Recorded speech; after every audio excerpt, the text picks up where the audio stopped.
Hi, we are a rookie FTC team in Kansas City, Missouri. We transitioned from a FLL team to a FTC team in 2023. We remember what it was like trying to figure out how to start a new team, so this is part 2 of several videos we are putting together about how we did it, so it can hopefully help other teams in the same situation. This video is about the different parts and tools we bought and when and where we bought them. Let's start out with a quick recap regarding timing, which is discussed in more detail in our prior video. For any items you are purchasing through the first storefront, you will want to wait to actually purchase those items until after you have obtained any grants. This is because several grants are deposited directly into your first storefront account. If you have already purchased everything you need from the first storefront, you won't be able to utilize these grant funds. As we will discuss more in this video, we decided to use Go Build the parts for our mechanical parts.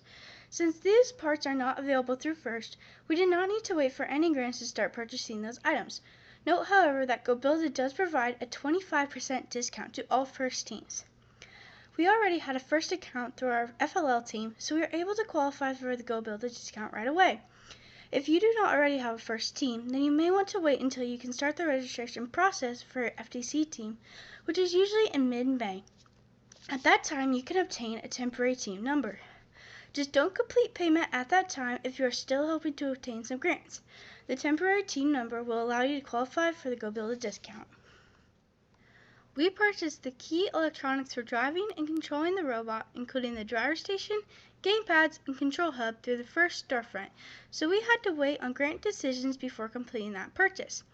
Also, these electronic items do seem to be a bit cheaper if you buy through First versus directly from Rev, so that is another reason to wait. We used the time that we are waiting on our electronics parts to work on building with the mechanical parts we obtained from Go Build It.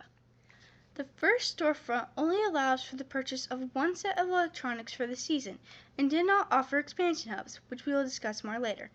So if you are going to purchase an extra driver station, control hub, and or one or more expansion hubs, there is no reason to wait.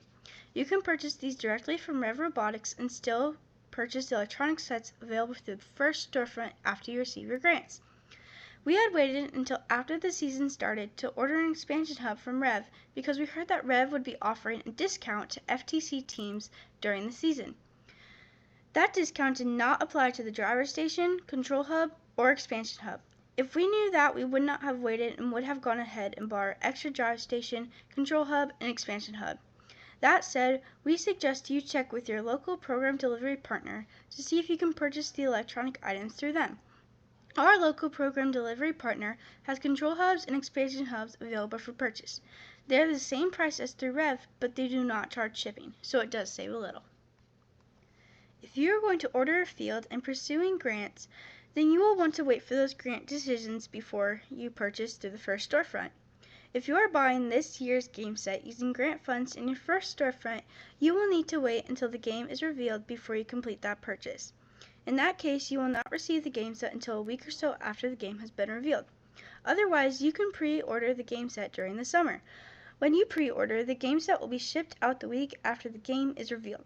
We pre-ordered our game set last summer, but then when we went to the game reveal at our local program delivery partner, we learned that most existing teams purchase their game sets through their program delivery partner. They received their game sets from the program delivery partner the day of the reveal. So we suggest you check with your local program delivery partner to see if that is an option. In our area, purchasing through the local program delivery partner also saves on shipping costs. Finally, we suggest reading through Game Manual Part 1 now, and read it often, especially Section 7, which discusses legal and illegal parts that can be used in FTC. Most of Game Manual Part 1 will carry over from season to season, so the sooner you can get familiar with it, the better. Game Manual Part 2 is specific to each year's game, so reading the prior season's Game Manual Part 2 is not as important, unless you want to get a better feel for the general flow of the robot game. For example, every year the game will have a 30-second autonomous period and 2-minute driver control period, with the last 30 seconds of driver control being endgame, which gives special scoring opportunities. In our first year, our team focused more heavily on autonomous and endgame and less on the driver-controlled scoring, as autonomous and endgame provided the biggest chunks of points. Also, the endgame was a lot of fun this year. We talked to a lot of existing teams before we started our FTC team. Every team we talked to suggested using Go Build the parts for the mechanical robot parts. Everyone mentioned the fact that GoBuilder uses all ball bearings as opposed to flimsier plastic bushings in other mechanical sets. Based on all those recommendations, we decided to go with GoBuilder. We have not used any of the other mechanical sets, so we really cannot comment on whether or not one is better than the other, though we have been very happy with the GoBuilder parts. We started our FTC team in the 2023-2024 season.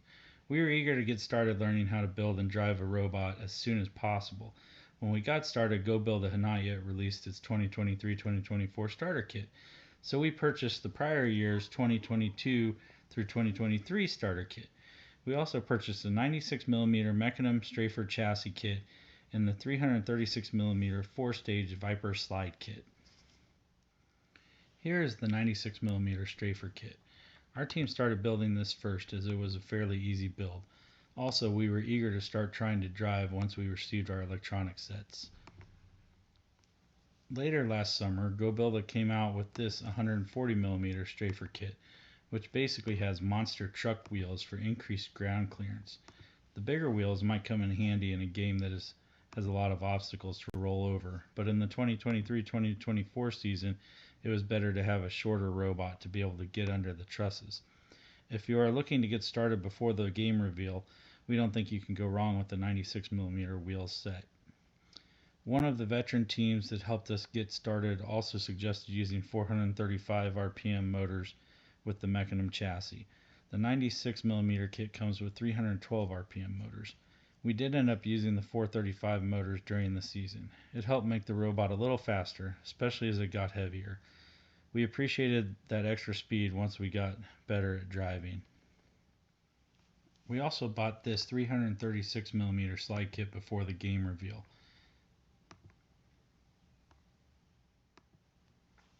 After the game reveal, and everyone realized a more compact robot would be desirable, GoBuilder came out with this shorter 240mm slide kit. If we could do it over again, we would have waited until after the game reveal to purchase a slide. We had more than enough to build with the starter kit and the Mecanum chassis kit. If you are looking to get a head start on the 2024-2025 season, we would suggest purchasing this 2023-2024 starter kit. As you can see, it comes with a lot of structural parts, hardware, motors, wheels, servos, a battery, and charger. Unfortunately, while First usually posts instructions for a starter bot using Rev parts, they do not post anything using GoBuilder parts. We did find these step-by-step instructions for building a starter bot from GoBuilder parts from an older GoBuilder starter kit. A link to these instructions are included in our description below. These instructions worked fairly well for our 2023-2024 starter kit, with just swapping out a few parts from our kit that were comparable to parts required in the instructions. Unfortunately, the 2023-2024 starter kit is quite a bit different, so it will not be quite as easy to follow these instructions to build a simple starter bot. We are working on another video in which we will show how to build a starter bot using the 2023-2024 starter kit. One like this bot shown with GoBuilder starter kit. So stay tuned for that video, or feel free to reach out if you would like to discuss further. Now let's talk a little about tools. If you are using GoBuilder parts, almost every screw uses either a 2.5mm or 3mm hex head, and all nuts are 7mm.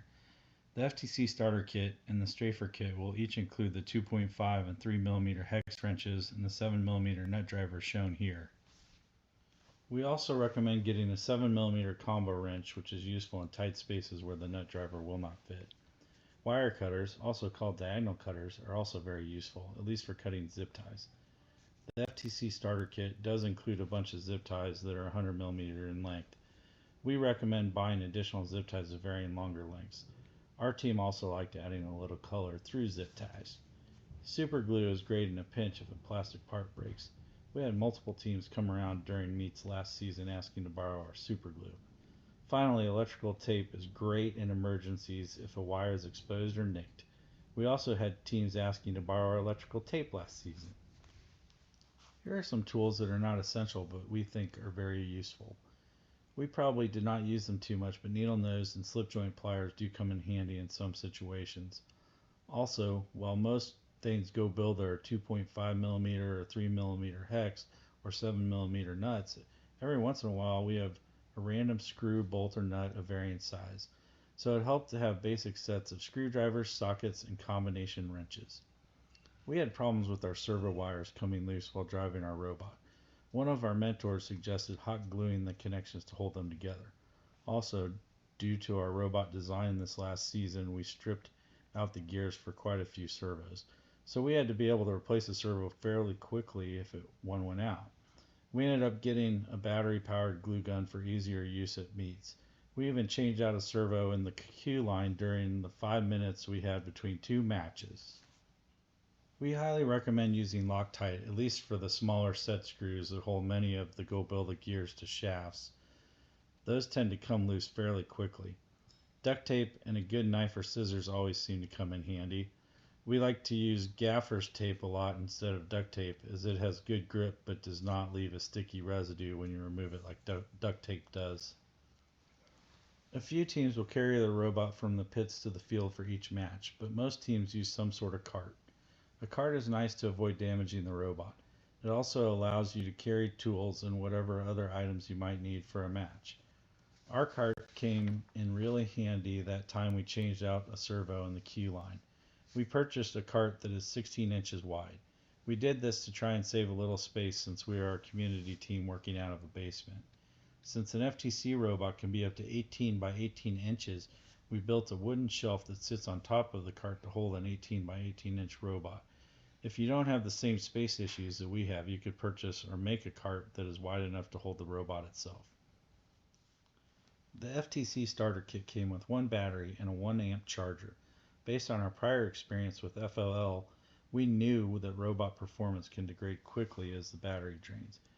We ended up using 3 batteries during our meets this last season. We also purchased a quick charger that was capable of charging 2 batteries at the same time. We changed batteries between each match and rotated batteries on our charger so that we always ran a fully charged battery. The charger we bought also allowed us to increase the rate of charge above the 1 amp max of the Go Build It charger. All FTC legal batteries are 3000 milliamps. A battery that size can fast charge at a 3 amp rate.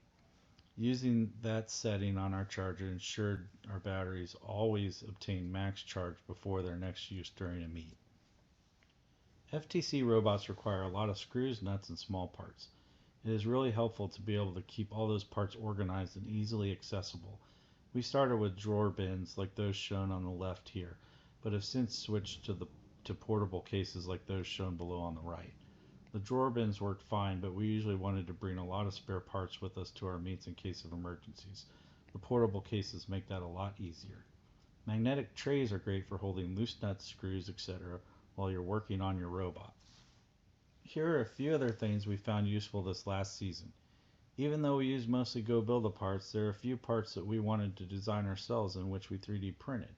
This last season we used Tinkercad to design a hook that helped our robot hang in endgame, several shields to cover potential finger pinch points, and a cradle for our paper airplane drone that was launched during endgame.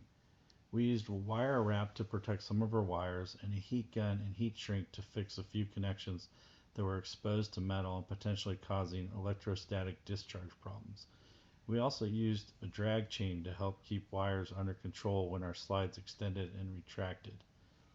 We did have a few wire connections that failed during the season, which we fixed ourselves rather than ordering new parts. In the future, we hope to do more custom wiring on our robots, so we will likely be getting a lot more use out of our wire strippers and soldering iron then. Now that you know about the mechanical parts of the robot and tools, let's talk a little bit about the electronics. Here we show the driver station.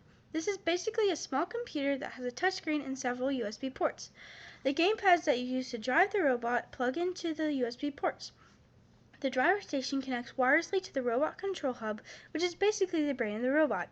You use the touchscreen to select the program that you want to run on the robot. This picture shows more about the control hub. As mentioned before, the control hub is the brain of the robot. All the programs that you code to control the robot are stored in the control hub. The control hub is powered by a battery. In FTC, you are required to include an on-off switch between the battery and the control hub. All of the motors, servos, and sensors for the robot are powered and controlled by the control hub. The control hub also has a USB port for connecting a web camera. The control hub can power up to 4 motors and 6 servos. In FTC, you are allowed to use up to 8 motors and 12 servos. To utilize the additional motors and servos, you will want to get an expansion hub. The expansion hub is powered and controlled by the control hub. We used 7 motors on a robot this last year, so an expansion hub was essential. If you are using a mecanum drivetrain, each wheel uses a separate motor, so you most likely use more than 4 motors to control an arm, slide, or other components. Now let's talk about the game field. As we discussed earlier, game field in the season's game set is entirely optional. Also, you can purchase either a full field and game set or half. We did find it helpful to have a full field and game set, particularly when programming autonomous modes and for driving practice. The field includes a perimeter and field tiles. This is the same every year. The full perimeter is 12 feet by 12 feet and the walls are approximately 12 inches tall. Each tile is 2 feet by 2 feet, so a full field has 36 tiles. The game set is what changes every season. The image on the right shows the components of the 2023-2024 season game set. We obtained our perimeter and field tiles before the 2023-2024 game was revealed. Since we were eager to start learning to drive, we set our field up right away. There were instructions on how to build the perimeter, but they did not really explain how to install the field tiles. As you may have noticed in the images of the perimeter on the prior slide, there are 2 straps that stretch between opposing walls at the center of the perimeter. Those help to hold the walls square, especially when the robots are banging against them. When we laid out our tiles, they did not fit within the walls of the perimeter. The walls had to sit on top of the edges of the tiles. This required the straps to sit on top of the tiles instead of below the tiles, which is how the straps should be installed. We finally found the field setup guide from the prior year's game that instructed that the edges of the tiles be trimmed off to fit within the walls of the perimeter. Note, however, that the 2023-2024 game field setup guide indicates that you may not need to trim your field tiles, as in 2023 some tiles were made smaller and did not require any trimming. So put your tiles together and see how they fit before you start chopping them up. If you have any questions, please reach out to us at theopinions23414@gmail.com. Thanks for watching.